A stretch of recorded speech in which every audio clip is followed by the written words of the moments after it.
piagam perjanjian. Berdasarkan semuanya ini kami mengikat perjanjian yang teguh yang ditulis dan dibubuhi meterai oleh para pemimpin kami serta orang-orang Lewi kami dan para imam kami. Yang membubuhi meterai adalah Nehemia bin Hakkalia, kepala daerah, dan Sedekia seraya Asaria, Yeremia, Pasur, Amalia, Malkia, Hatus, Sebanya, Maluk, Harim, Meremot, Obaja, Daniel, Gineton, Baruk, Mesulam, Adia, Niamin, Maasya, Bilgai, dan Senaya. Semuanya itu para imam. Sedangkan dari orang-orang Lewi, Yesua bin Asanya, Binui, seorang dari antara anak-anak Enadat dan Kadmiel, serta saudara-saudara mereka sebanyak Hodia, Kelita, Tolaya, Hanan, Mika, Rekop, Kasabia, Sapur, Serebia, sebanyak Hodia, Bani, dan Beninu.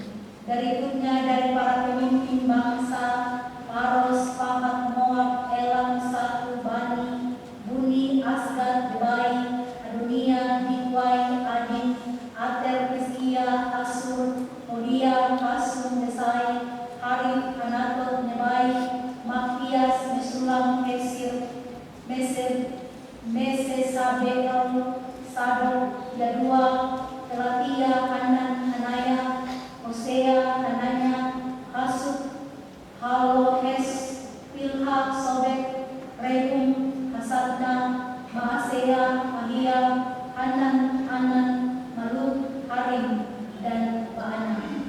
Selanjutnya orang-orang yang lain ialah para imam dan orang-orang Lewi, para penjaga pintu gerbang, para penyanyi, para pelayan bait Allah, dan semua orang yang memisahkan diri dari bangsa-bangsa negeri itu untuk patuh kepada hukum Allah, serta istri, anak-anak lelaki dan perempuan mereka.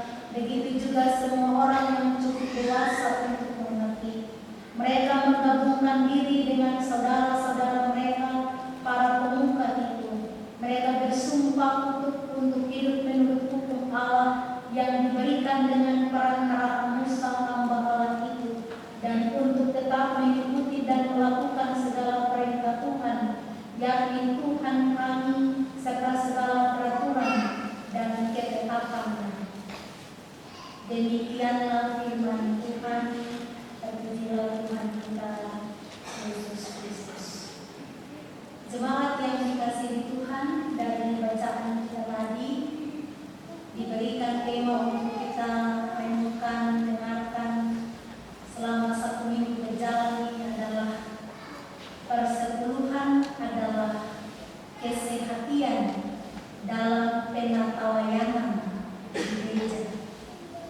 Persepuluhan adalah kesehatian dalam penatalayanan di gereja. Bapak Ibu Saudara jemaat yang diberkati Tuhan,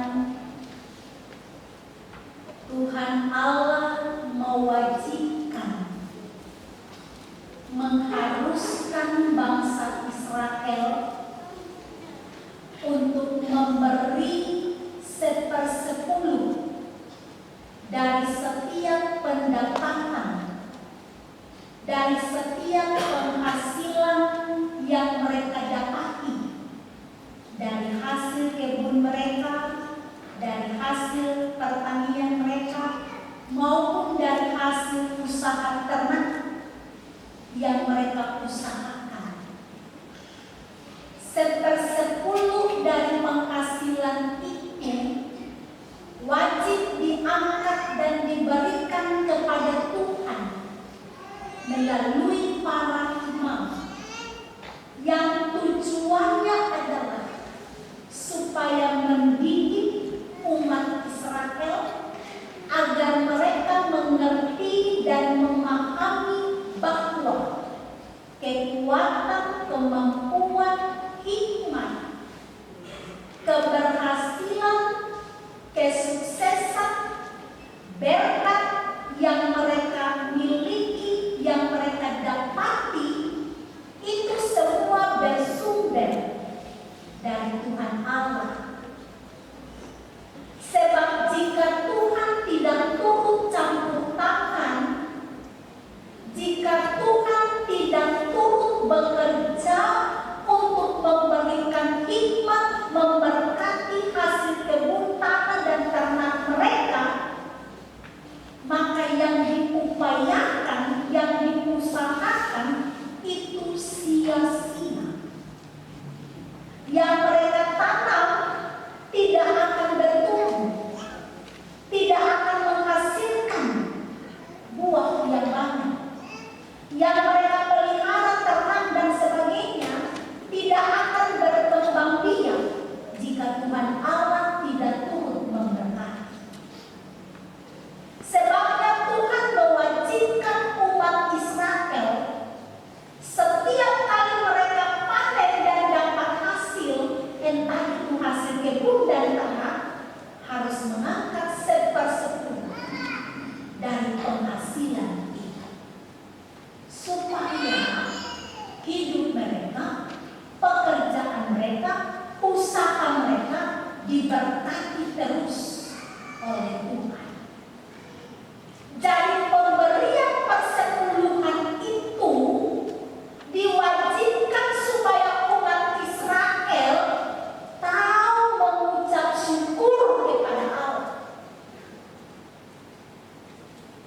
supaya Allah dimuliakan melalui pekerjaan, usaha, dan juga pemberian dari umat. Dalam bagian ini, firman Tuhan juga berbicara tentang persepuluhan. Tetapi persepuluhan ini lebih dikhususkan kepada manusia, kepada orang. Dikatakan dalam pasal 9 ayat 38 bahwa Nehemia dan beberapa orang telah dikhususkan Tuhan, telah dipilih dan ditetapkan Tuhan, ibarat mereka itu adalah persembahan persepuluhan yang Tuhan pilih dari sekian banyak umat Israel, persembahan yang terbaik yang Tuhan pilih, dan orang-orang ini diberikan tugas khusus, diberikan tanggung jawab khusus untuk jadi berkat bagi umat Israel. Orang-orang ini diangkat, dipilih, dan ditetapkan secara khusus dan diberikan kelengkapan karunia, kuasa, dan kemampuan supaya mereka menjadi teladan dan panutan bagi umat, bagi bangsa. Sehingga lewat hidup mereka, persembahan hidup mereka, Tuhan Allah dimuliakan melalui umat Israel. Orang-orang khusus ini adalah yang pertama, para pemimpin bangsa, yang tadi saya sudah baca nama-nama mereka itu. Yang kedua, para rohaniawan, yaitu imam-imam yang bekerja di bait Allah untuk memberitakan firman. Dan yang ketiga adalah kaum Lewi. Kaum Lewi ini dipercayakan khusus oleh Tuhan untuk melayani Tuhan dalam lingkup bait Allah. Dia yang membersihkan bait Allah, dia yang mengatur jalannya ibadah, dia yang memandu khor, dia yang memandu musik, puji-pujian. Itu fungsi dari kaum Lewi. Jadi orang-orang ini, para pemimpin bangsa, para imam dan kaum Lewi, dipisahkan dan ditetapkan khusus oleh Allah sebagai bentuk persepuluhan. Itu yang terbaik. Lalu kemudian mereka ditugaskan mengatur kehidupan umat, menata hidup umat, mengayomi umat, membimbing umat, menuntun umat supaya umat hidup tertib, supaya umat hidup teratur, supaya umat hidup selaras dengan firman Tuhan. Sebabnya orang-orang khusus ini sebelum memulai tugas dan tanggung jawab pelayanan, mereka duduk lalu mereka membuat kesepakatan yang namanya perjanjian, lalu diteguhkan menjadi piagam perjanjian yang dimeteraikan di atas nama Allah. Perjanjian itu adalah ikatan sumpah antara satu dengan lain pihak yang berjanji untuk melakukan sesuatu untuk mencapai tujuan bersama, yaitu tujuan yang mendatangkan keberhasilan, mendatangkan berkat, mendatangkan kebaikan. Kesepakatan atau perjanjian ini kemudian dibubuhi atau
Kalau si A hati berbeda dengan si B, si C hati berbeda dengan si D, maka tidak akan mencapai tujuan. Dalam perjalanan, si A ke kiri, si B ke kanan, si C dan si D lurus ke depan. Tidak ada kesepakatan untuk mencapai tujuan. Dengan demikian, ikatan perjanjian ini mewajibkan orang-orang yang telah dipilih Tuhan bekerja dengan baik, bekerja dengan jujur, dengan sehati, dengan penuh tanggung jawab, sebab mereka telah mengikat perjanjian dan Tuhan menjadi saksi.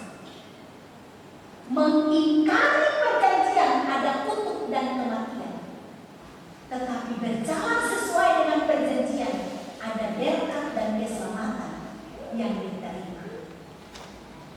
Jemaat yang dikasihi Tuhan, dalam ikatan piagam perjanjian itu ada 2 poin. Isi dari perjanjian itu ada 2. Yang pertama, bahwa umat Israel harus hidup sesuai dengan perintah, sesuai dengan hukum dan peraturan-peraturan yang telah dibuat oleh Allah yang diturunkan dalam hukum Torah. Itu Bapak Ibu bisa lihat dalam ayat 27 sampai 29. Jadi umat Israel dalam perkembangan spiritualitas hidup, dalam iman dan kerohanian mereka harus mengacu pada piagam perjanjian ini yang di dalamnya mereka tidak berkelakuan sesuai dengan kehendak mereka, tetapi kehendak bebas itu dalam lingkai aturan firman Allah. Jadi perjanjian itu mengikat spiritualitas hidup umat, bahwa umat harus tertib hidup yang disembah, yang diyakini, yang diimani hanya satu, yaitu Tuhan Allah Yahweh yang telah menuntun dan memberkati hidup mereka. Kalau dalam perjalanan hidup ada penyembahan lain, ada menyembah kepada dewa Molok, menyembah kepada patung, menyembah kepada hal-hal duniawi yang tidak mendatangkan keselamatan, maka pengingkaran dari janji itu akan berakibat fatal. Tidak ada berkat. Di sana hanyalah cukup kematian dan maut. Sebab konsekuensi dari sebuah perjanjian adalah mengikuti perjanjian yang berkat dan mengingkari perjanjian akan mengalami kutuk dan kematian. Nah, perjanjian itu mengikat umat supaya umat belajar hidup takut Tuhan. Umat belajar hidup kudus di hadapan Allah. Umat belajar untuk menyerahkan totalitas hidup hanya kepada Allah, bukan kepada dewa-dewa, kepada penyembahan-penyembahan lain yang ada di sekitar. Bahkan umat tidak boleh kawin-mengawinkan dengan bangsa-bangsa kafir yang ada di sekitar. Nanti istri-istri atau suami-suami mereka akan membawa mereka untuk menyembah ilah atau berhala dari bangsa kafir. Nah, hal yang sama pun terjadi dalam kehidupan kita. Setiap kita yang telah dibaptiskan di dalam nama Bapa, Anak dan Roh Kudus, sesungguhnya kita telah mengikat perjanjian dengan Allah bahwa hidup kita adalah milik Tuhan, bahwa tubuh, jiwa, dan roh kita adalah milik Allah, dan Allah yang bekerja dan menguasai kehidupan kita. Dan karena itu berikanlah diri kita untuk dipimpin oleh Tuhan. Berikanlah hidup kita untuk diatur oleh Allah, supaya supaya hidup kita tertib, supaya hidup kita itu benar, supaya kalau ada godaan-godaan lain, Roh Kudus membisikkan dalam pikiran dan hati, jangan tergoda, tetap bertahan dalam iman, supaya tidak jatuh dalam pencobaan. Setiap kita yang telah mengikat perjanjian dengan Allah, maka Roh Kudus yang menuntun kita, sehingga yang kita lakukan itu adalah perbuatan-perbuatan yang sesuai dengan firman Tuhan. Jadi kalau ada di antara kita yang melakukan perbuatan yang salah, berarti hidup kita tidak dipimpin oleh Roh Kudus. Tuhan menghendaki kita semua supaya hidup kudus, hidup tertib, hidup teratur di hadapan Allah,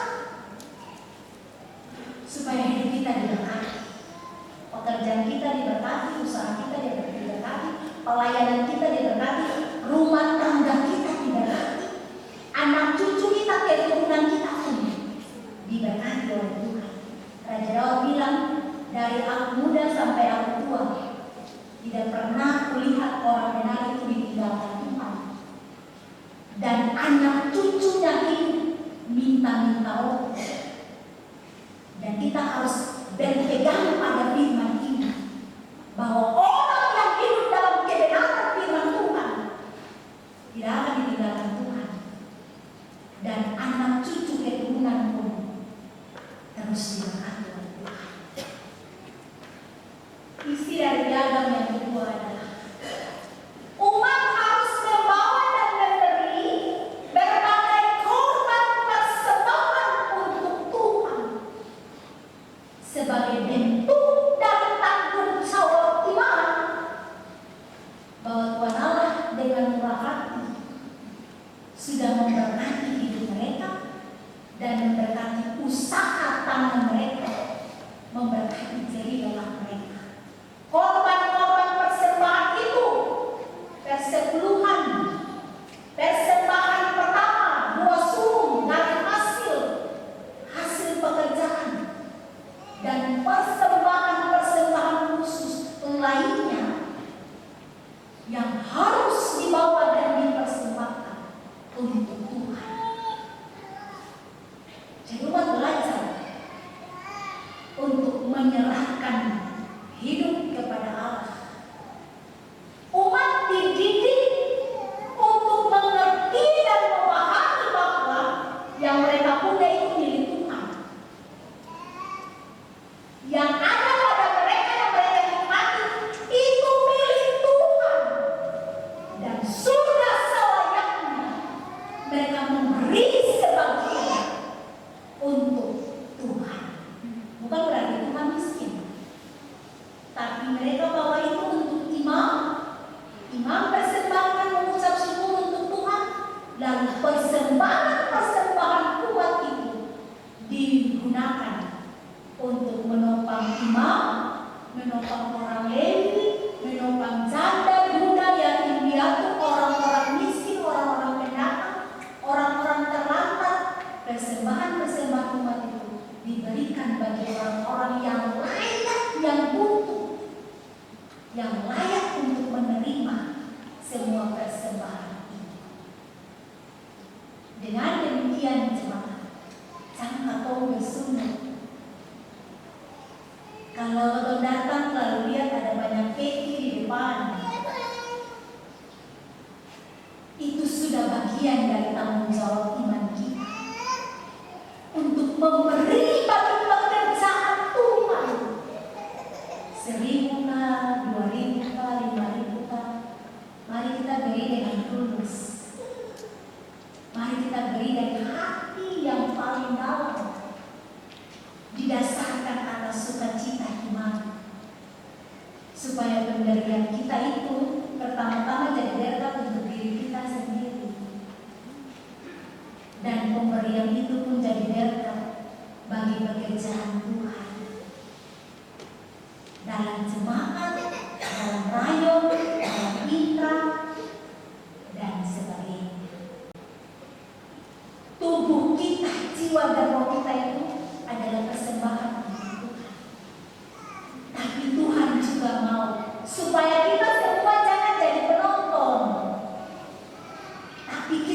juga jadi pemain, berperan aktif dalam melakukan tugas tanggung jawab pelayanan, mendukung pelayanan, terlibat melayani, memberi dari apa yang kita punya untuk pekerjaan Tuhan.